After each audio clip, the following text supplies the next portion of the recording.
Hello everyone, my name is Aman and today I am going to teach you class 6 geography chapter 1 the earth in the solar system. So the earth in the solar system में हम लोग बात करेंगे कि हमारे solar system के अंदर कौन-कौन सी चीजें आती हैं, प्लैनेट्स क्या होता है, what are asteroids, what are meteoroids and several other things. सबसे पहले चैप्टर की जो स्टार्टिंग है उसमें ये बताया गया है कि आप कभी भी रात के समय आसमान को देखेंगे, नाइट स्काई को देखेंगे, तो what you will be seeing, you will see the sky, the moon, the stars, clouds, ये सब चीजें आपको देखने को मिलेगी। अब जो स्टार्स होता है वो मोस्टली शाइन करता है फिर डिम हो जाता है, शाइन करता है फिर डिम हो जाता है, इसको ट्विंकलिंग कह देते हैं।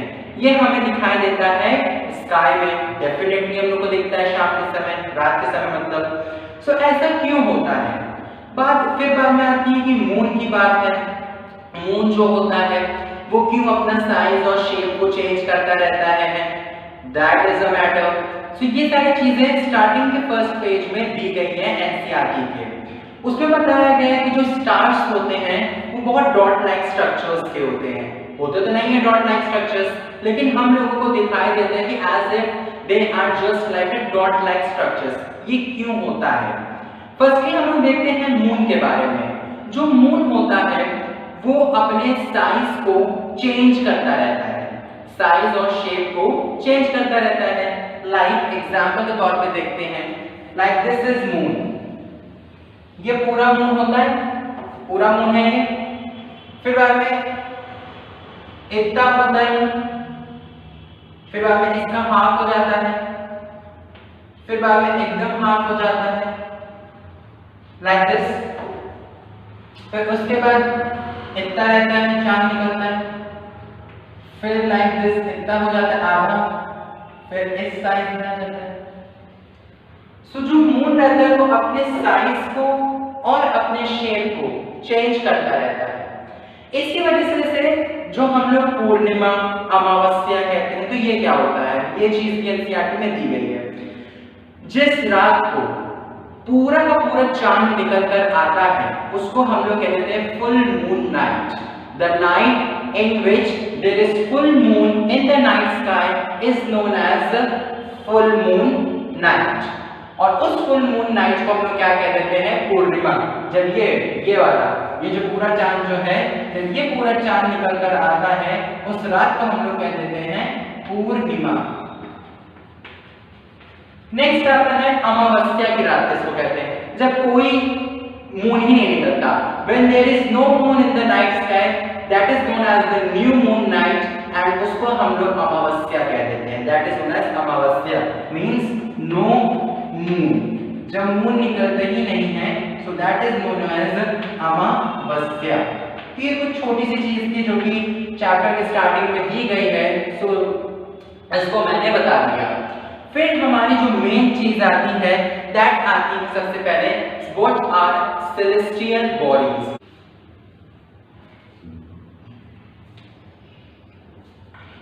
What are celestial bodies? तो रात के समय हमें जो भी कुछ आसमान में दिखाई देता है, चाहे वो मून हो, चाहे वो स्टार हो और सन, ये तीनों चीजें मिला के सेलेस्टियल बॉडीज बनाते हैं। हालांकि सेलेस्टियल बॉडीज में प्लैनेट्स भी आते हैं। So the sun, the moon and the stars which appears to be twinkling in the night sky is known as celestial bodies. और बहुत से जो टाइनी ऑब्जेक्ट्स रहते हैं जो कि शाइन करते हैं रात के समय, उन सब को हम लोग सेलेस्टियल बॉडीज के अंदर डालते हैं। अब सबसे पहले सेलेस्टियल बॉडीज में बात करते हैं स्टार्स की। स्टार्स क्या होते हैं? What are stars?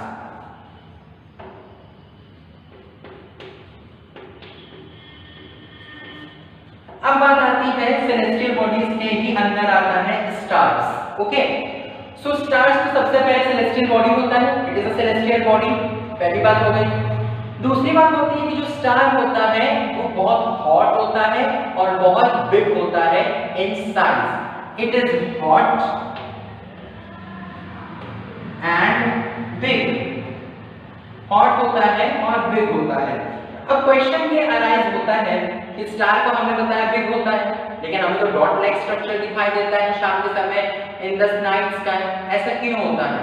ऐसा इसलिए होता है क्योंकि जो स्टार रहता है वो अर्थ से बहुत दूर रहता है, it is very far away from the earth, जिसकी वजह से हमारी जो आईज है उसके शेप को रिकॉग्नाइज नहीं कर पाती और वो हमें एक पॉइंट लाइक स्ट्रक्चर दिखाई देता है कि जैसे कोई डॉट हो आसमान में, so it resembles like dot like structure.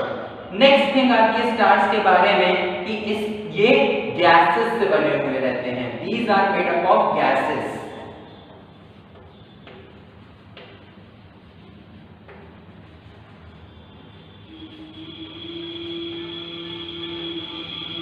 Gases से बने हुए रहते हैं स्टार्स। नेक्स्ट इसकी आती है चीज कि it has its own light and heat, इसके पास खुद की लाइट होती है और हीट होती है जो कि वो हमेशा एमिट करता रहता है। सो ये सारी चीजों को स्टार को डिस्क्राइब कराने के लिए है। What are stars? So stars is a celestial body. It is made up of gases. It is very big and hot, as well as it has its own light and heat, which it's emitted all the time, and this is known as stars. This celestial body is known as stars. अब stars में जो बात जितने भी qualities जो बताई stars की कि बिग एंड हॉट होता है, गैसेस से बना हुआ रहता है और हीट एंड लाइट होती है इसमें, ये सारी की सारी प्रॉपर्टीज सन के अंदर भी आती है। तो हम लोग ये भी कह सकते हैं that sun is also a star. So definitely sun is also a star. Sun भी एक तरीके का स्टार ही है जिसके पास सारी प्रॉपर्टीज स्टार वाली होती है। Okay, now next things come कि हमें ये बताया, क्वेश्चन अराइज होता है नेक्स्ट हम लोग को स्टार्स और मून्स दिखाई देता है तो वो हमें डे टाइम में क्यों नहीं दिखाई देता है? What's the reason behind this? तो इसका रीजन ये है कि जो सन होता है, जो सन से लाइट रेज निकलती हैं वो इतनी इंटेंस होती है कि हमारी आईज रिकॉग्नाइज नहीं कर पाती स्टार्स की लाइट और मून की लाइट, जिसकी वजह से हमें सिर्फ सूरज ही दिखाई देता है दिन के समय। So this was the reason. Next thing आती है about what is constellation. Constellation क्या होता है? What is constellation? कॉन्स्टेलेशन होता है कभी आप लोग शाम के समय, रात के समय छत पे सो रहे हो, आप छत पे सोइए कभी शाम के समय, रात के समय या फिर कोई ओपन फील्ड में, तो क्या होता है जब आप कॉन्टिन्यूअस स्टार्स को देखते रहते हैं तो आपको लगता है कि किसी का चेहरा बन रहा है या फिर कोई फिगर बन रहा है, कुछ ऐसी चीज आप अपने इमेजिनेशन या थॉट से बना ही लेते हैं। जहाँ पे ग्रुप ऑफ स्टार्स रहते हैं, जहाँ पे बहुत सारे स्टार्स रहते हैं, तो उसको आप एक इमेज या ऑब्जेक्ट की तरह रिकॉग्नाइज कर लेते हैं और उसी को ही कॉन्स्टेलेशन कह दिया जाता है। That is known as constellation. Constellation का मीनिंग होती है कि वेरियस पैटर्न्स, बहुत सारे patterns that are made up of, जो कि बनाए जाते हैं by the group of stars, तारों के झुंड से, that is known as constellation. Various patterns made by stars during the night sky is known as constellation. अब कॉन्स्टेलेशन के कुछ एग्जांपल्स देख लेते हैं। एक तो आता है Ursa Major, first is Ursa Major and another one is big bear. ये दो एग्जांपल आपके एनसीईआरटी में दिए गए हैं कॉन्स्टेलेशन के लिए। ठीक, अब ये हो गया आपका example, this is your example. Later on इसी में एक और कॉन्स्टेलेशन की बात करी गई है जिसका नाम है सप्तऋषि। नाम है सप्तऋषि। अब देखिए सप्त का मतलब क्या होता है ये भी जानना जरूरी है।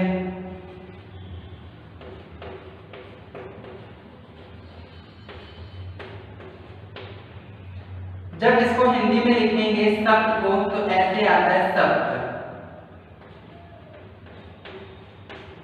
ऋषि। ठीक, हिंदी में सप्तऋषि ऐसे लिखते हैं तो हमें भी ऋषि की तरफ नहीं जाना है, हमें सिर्फ सप्त देखना है। सप्त नाम से पता चल रहा है। अगर जिन्होंने संस्कृत ली हो तो संस्कृत की जो काउंटिंग रहती है एक दो, तो संस्कृत की काउंटिंग अलग रहती है, एका द्वि त्रि चतुर पंच षष्ठ ऐसे आता है, उसमें 7 को सप्त कहा जाता है। संस्कृत की जो काउंटिंग होती है, संस्कृत की काउंटिंग में सप्त को 7 कहा जाता है, यानी कि ये एक तरीके का कॉन्स्टेलेशन होता है। सप्तऋषि एक तरीके का कॉन्स्टेलेशन है जो कि कितने स्टारों से मिलकर बनता है? 7 स्टार्स।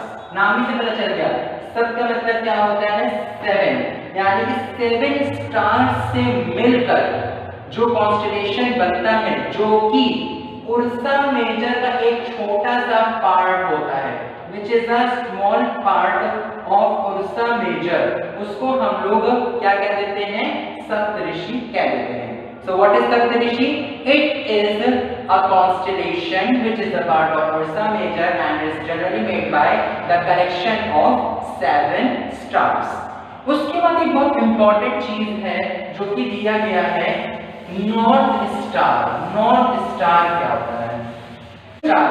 नेक्स्ट थिंग जो आती है वो होती है पोल स्टार। अब क्या होता था कि पुराने जमाने में, बहुत समय पहले की बात बता रहे हैं, कि लोगों के पास वॉचेस नहीं होती थी, क्लॉक नहीं होता था कि वो समय को देख ले, पहचान ले कितना बज रहा है। तो वो लोग स्काई को देख के पहचान जाते थे, आसमान को देखते थे कि सूरज कहाँ पर है, चांद कहाँ पर है, तो उससे वो आइडिया लगा लेते थे कितना टाइम हो रहा है, कितना टाइम नहीं हो रहा है, और उसी से वो डायरेक्शन का अंदाजा पता चल जाता था उनको। So in ancient people used sky stars in order to detect the direction. तो जो नॉर्थ स्टार रहता था, नॉर्थ स्टार जो था वो नॉर्थ डायरेक्शन को बताता था, और इसी नॉर्थ स्टार को ही हम लोग पोल स्टार कह देते हैं। तो जो नॉर्थ स्टार होता है जो कि नॉर्थ डायरेक्शन को दिखाता है, उसको हम लोग पोल स्टार कह देते हैं। So this was the pole star. उसके बाद आता है मेन थिंग, सोलर सिस्टम होता क्या है? What is solar system?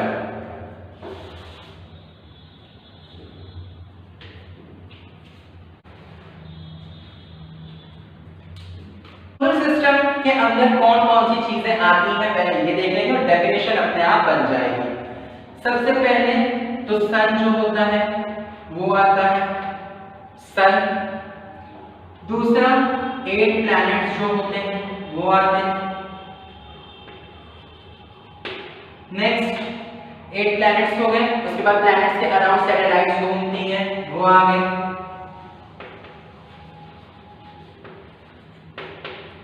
उसके बाद सेलेस्टियल बॉडीज। अब सेलेस्टियल बॉडीज में कौन कौन सी चीजें आ जाएंगी? सब कुछ आ गया सेलेस्टियल बॉडीज के अंदर, मून भी आ गया, स्टार भी आ गया, सन भी आ गया, प्लैनेट्स भी आ गया, सब आ गए सेलेस्टियल बॉडीज में। और 2 चीजें और आ गई, एक एस्टेरॉइड्स और दूसरा मेटेओरॉइड्स। ये 2 चीजें और आ गई, एस्टेरॉइड्स एंड मेटेओरॉइड्स। तो ये था सोलर सिस्टम के बारे में। इस सोलर सिस्टम में सन है, 8 प्लैनेट्स हैं, सैटेलाइट्स हैं, सेलेस्टियल बॉडीज हैं, एस्टेरॉइड्स एंड मेटेओरॉइड्स। सो ये सारी की सारी चीजें मिलकर क्या बनाती हैं? Solar system. The sun, the 8 planets, its satellites and celestial bodies including asteroids and meteoroids, they all entirely form solar system. तो ये सोलर सिस्टम की डेफिनेशन थी और ये सोलर सिस्टम की मीनिंग थी। नेक्स्ट आता है सन के बारे में कि सन क्या है। सबसे पहली बात तो सन एक सेलेस्टियल बॉडी है। सो जितनी भी प्रॉपर्टीज होती हैं स्टार्स की, जो स्टार्स के अंदर क्वालिटीज होती हैं, वो सारी क्वालिटीज सन के अंदर भी होती है। That means sun is big and hot, it is a celestial body, it is made up of gases, it has its own light and heat which is transmitted at all the times. अब इसकी कुछ अलग चीजें ये हैं कि जो सन होता है, it is at the centre of the solar system. ये सोलर सिस्टम के सेंटर पर होता है। कैसे? like this is your sun, ये सन है। सन के अराउंड ऑर्बिट्स होते हैं, ऐसे ऑर्बिट होते हैं, और यहाँ पर प्लैनेट्स होते हैं। like this is Mercury, this is Venus, this is Earth, ऐसे प्लैनेट्स होते हैं।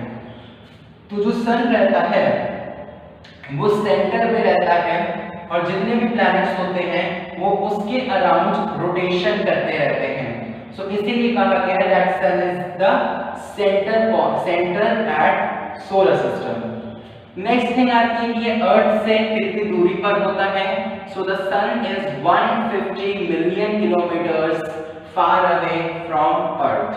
150 मिलियन किलोमीटर्स दूर होता है from earth. Later on question ये अराइज होता है कि जो सन होता है वो कोई एक फोर्स एक्सर्ट करता होगा ना, जिसके वजह से जो प्लैनेट्स होता है ये इसके इंटैक्ट में रहता है, और वो एक पुलिंग फोर्स होता है, पुल करना, अपने तरफ खींचता है। So the sun exerts pulling force towards the planets in order to keep itself intact. अगर ये अपने से इंटैक्ट नहीं रखेगा तो जो प्लैनेट्स रहेगा वो नीचे गिर जाएंगे। This is one of the most important point कि जो अर्थ है वो प्लैनेट्स के ऊपर पुलिंग फोर्स एक्सर्ट करता है, जिसको हेल्प आउट करता है इसको इंटैक्ट रखने में, वरना नहीं ये जो प्लैनेट्स होते हैं ये फॉल डाउन हो जाएंगे। नेक्स्ट बात करते हैं प्लैनेट्स की। प्लैनेट्स भी एक तरीके के सेलेस्टियल बॉडीज ही होते हैं, लेकिन ये सन और स्टार की तरह नहीं होते हैं। जैसे सन और स्टार के पास खुद की हीट एंड लाइट होती है, प्लैनेट्स के पास खुद की हीट एंड लाइट नहीं होती है। ये दूसरे से हीट एंड लाइट लेते हैं और उसके बाद ये अपने आप को लिट अप करते हैं। फिर आता है कि जो प्लैनेट्स होते हैं, कितने प्लैनेट्स होते हैं सोलर सिस्टम में। So there are total 8 planets in the solar system. Total 8 planets होते हैं। These are the 8 planets in our solar system. First Mercury, second Venus, third Earth, Mars, Jupiter, Saturn, Uranus, Neptune. Now what happens? ये सारे planets हैं, planets के name हो गए। Next point आती है कि जो planets रहते हैं ये एक elongated path में सन के अराउंड मूव करते हैं, जैसे कि फिगर बनाया था।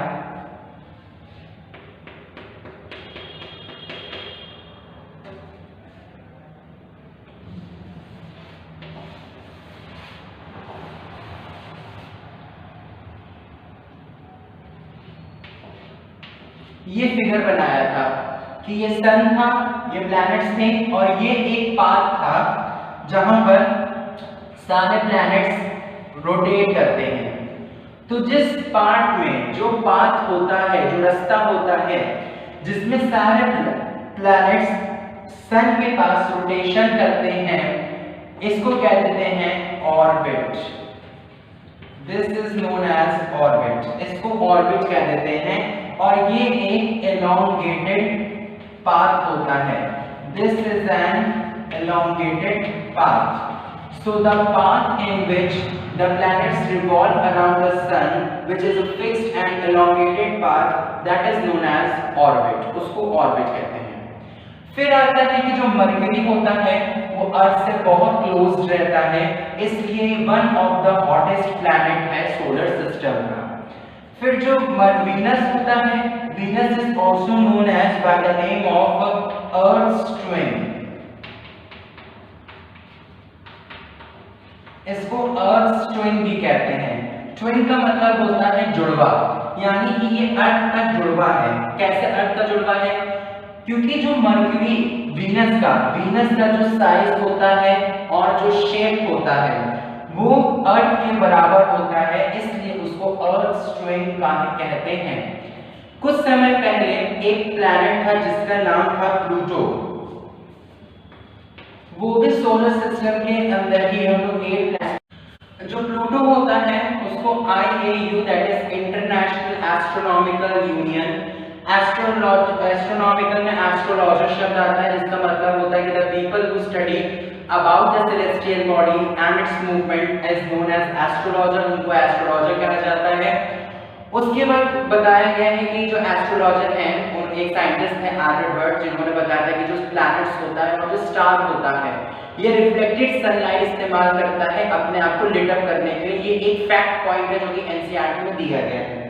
नेक्स्ट IAU ने, इंटरनेशनल एस्ट्रोनॉमिकल यूनियन ने ये डिक्लेयर कर दिया है कि जो प्लूटो है it is as a dwarf planet. बहुत छोटा भी था और अर्थ से, सन से बहुत दूर था, वो सन से बहुत दूर था, तो बहुत कोल्ड भी था, इसलिए उसको ड्वार्फ प्लैनेट कैटेगरी के अंदर डाल दिया गया है। Next is earth. नेक्स्ट बात आती है अर्थ की। तो अर्थ जो है वो सोलर सिस्टम में 3rd नंबर पर आता है, और अगर बिगेस्ट साइज की बात करें तो ये 5th नंबर पर आता है एज अ बिगेस्ट प्लैनेट। फिर अर्थ की जो साइज होती है वो स्फेरिकल शेप का होता है अर्थ, और साथ ही साथ उसके जो पोल्स के साइड्स होते हैं वो थोड़े दबे हुए से रहते हैं, फ्लैटेड रहते हैं, जिसको जियोइड कह दिया जाता है। अर्थ कुछ इस तरीके का होता है, लाइक दिस, पोल से थोड़ा सा फ्लैटेड रहता है एंड स्फेरिकल शेप का रहता है। ये पोल्स होते हैं, यहाँ पे नॉर्थ पोल होता है, यहाँ पर साउथ पोल होता है, तो यहाँ से थोड़े से ये दोनों फ्लैटेड रहते हैं, जिसको जियोइड कह दिया जाता है। अर्थ का जो शेप होता है उसको अर्थ लाइक शेप भी कहा जाता है। नेक्स्ट आता है question that why earth is known as the unique planet. Why earth is known as unique planet? तो जो अर्थ होता है उसमें लाइफ सपोर्ट करने के लिए सारी फेवरेबल कंडीशंस अवेलेबल रहती हैं। यहाँ पर एयर होता है, वाटर होता है, ऑक्सीजन होता है, इट कंटेन्स एयर, एयर में भी अच्छी मात्रा में क्या होता है, ऑक्सीजन होता है, साथ ही साथ ज्यादा गर्मी नहीं रहती है, नॉट टू हॉट, ज्यादा गर्मी नहीं रहती है और ज्यादा सर्दी भी नहीं रहती है, नॉट टू कोल्ड, ना ज्यादा ठंडा ना ज्यादा गर्म रहता है। नेक्स्ट पॉइंट रहता है इसी के साथ साथ यहाँ पर एयर भी रहती है, वाटर भी रहती है। नेक्स्ट पॉइंट की अर्थ को हम लोग ब्लू प्लैनेट भी कहते हैं, वो इसलिए क्योंकि जो अर्थ रहती है उसका जो 2/3 पोर्शन रहता है, 2/3 पोर्शन जो रहता है अर्थ का, it is covered with water, water से कवर्ड रहता है। Okay, it is covered with water, so जिसकी वजह से इसको ब्लू प्लैनेट भी कहा जाता है। Earth is also known as by the name of blue planet. Satellite क्या होती है? तो सैटेलाइट एक सेलेस्टियल बॉडी रहती है जो कि हमारे प्लैनेट्स के अराउंड रोटेट करती रहती है, घूमती रहती है। सैटेलाइट्स दो तरीके की होती हैं, एक होता है नेचुरल सैटेलाइट होता है, एक होता है human made satellite. Human made को आर्टिफिशियल भी कह देते हैं या फिर मैन मेड सैटेलाइट्स भी कह देते हैं। तो नेचुरल सैटेलाइट्स वो सैटेलाइट्स होती हैं जो कि नेचर से बनी हुई रहती हैं, जैसे कि मून। जो मून होता है वो अर्थ के राउंड राउंड घूमता रहता है, सो वो नेचुरल सैटेलाइट है। अब मून को हमने तो भेजा नहीं कि तुम जाके अर्थ के अराउंड घूमो, वो तो नेचुरली है, तो वो नेचुरल सैटेलाइट हो जाता है। यही ह्यूमन मेड की बात करें तो ह्यूमन मेड में वो आर्टिफिशियल सैटेलाइट्स होती हैं जो कि ह्यूमंस के द्वारा भेजी जाती हैं या इंफॉर्मेशन कलेक्ट करने के लिए और कम्युनिकेशन पर्पस के लिए, उसको हम लोग ह्यूमन मेड सैटेलाइट कह देते हैं। अब ह्यूमन मेड सैटेलाइट के एग्जांपल हो जाती हैं INSAT, इनसेट, साथ ही साथ IRS, एडुसेट। ये कुछ एग्जांपल्स हैं हमारे नेचुरल सैटेलाइट नहीं, ह्यूमन मेड सैटेलाइट के, और ये एग्जांपल है हमारा मून हो जाएगा नेचुरल सैटेलाइट का एग्जांपल। अब इसी के साथ मून को समझा जाता है कि मून क्या होता है। मून होता है, पहले बताया कि moon is a satellite, natural satellite होती है, किसकी? अर्थ की नेचुरल सैटेलाइट होती है, नेचुरल सैटेलाइट ऑफ अर्थ।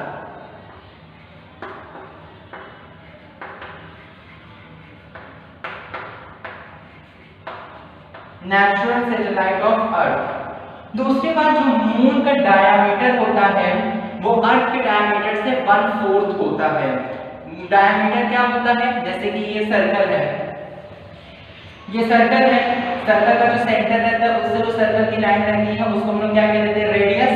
अब इसी का जस्ट डबल कर देंगे तो डायामीटर हो जाता है, इसको भी डायामीटर ही कहा जाता है। सो डायामीटर कितना रहता है मून का? 1/4 ऑफ द अर्थ, अर्थ से 1/4 होता है।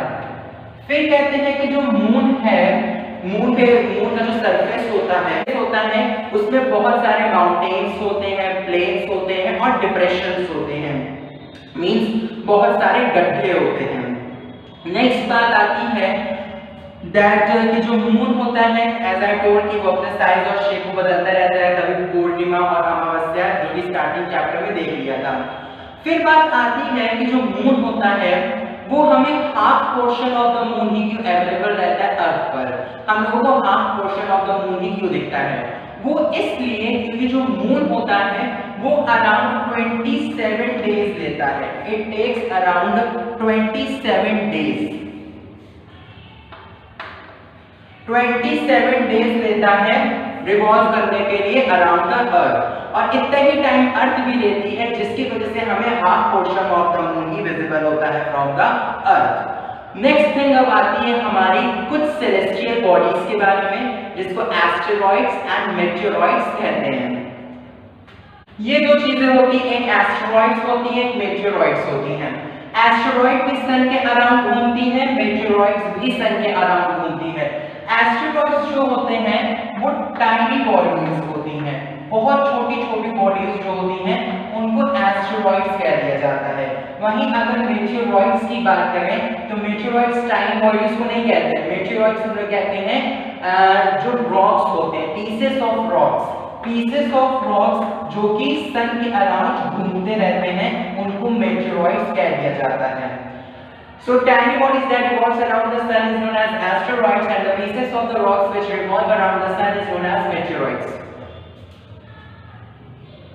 Next बात आती है कि जो हमारे meteoroids होते हैं, कभी-कभार क्या होता है कि ये meteoroids अर्थ के बहुत पास आ जाते हैं, नजदीक आ जाते हैं और वो अर्थ के ऊपर गिर जाते हैं।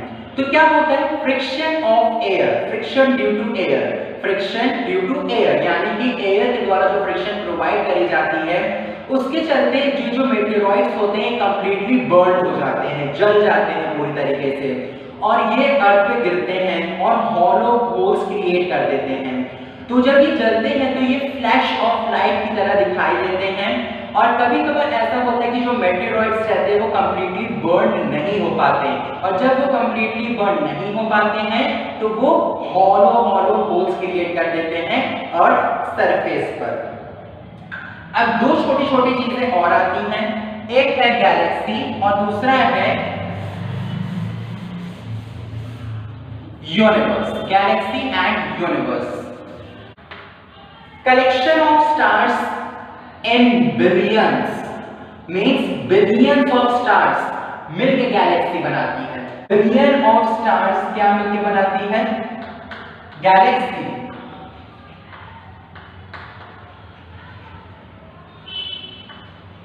बिलियन ऑफ स्टार्स गैलेक्सीज बनाती है, और यूनिवर्स कौन बनाता है, million of galaxies. What the point, मतलब कि स्टार्स से मिलकर गैलेक्सी बनती है, और यूनिवर्स बनता है मिलियन ऑफ, जब गैलेक्सीज मिल जाती हैं तो उससे यूनिवर्स बनता है। सो this was Galaxy and universe. उसके बाद बात आती है कि जो नील आर्मस्ट्रॉन्ग थे, he was the first scientist who stepped up on the moon in the year 1969, और जो लाइट रहती है अर्थ पर, सन से जो लाइट निकलती है वो टोटल 8 मिनट्स लेती है अर्थ तक रीच करने के लिए, एज वेल एज जो लाइट ट्रेवल करती है वो 3 लाख किलोमीटर पर सेकेंड स्पीड से ट्रेवल करती है। तो ये कुछ इंपॉर्टेंट पॉइंट्स थे, फैक्ट्स थे, जो कि एनसीईआरटी के साइड वाइज कॉलम में दिए गए थे। So this was the entire chapter the earth in our solar system, जिसमें सेलेस्टियल बॉडीज पढ़ा, कॉन्स्टेलेशंस पढ़ा, सोलर सिस्टम पढ़ा, प्लैनेट्स के बारे में देखा, अर्थ के बारे में देखा, moon, universe, galaxy, asteroids, meteoroids, ये सारी की सारी चीजें हमने कवर किया इस चैप्टर में।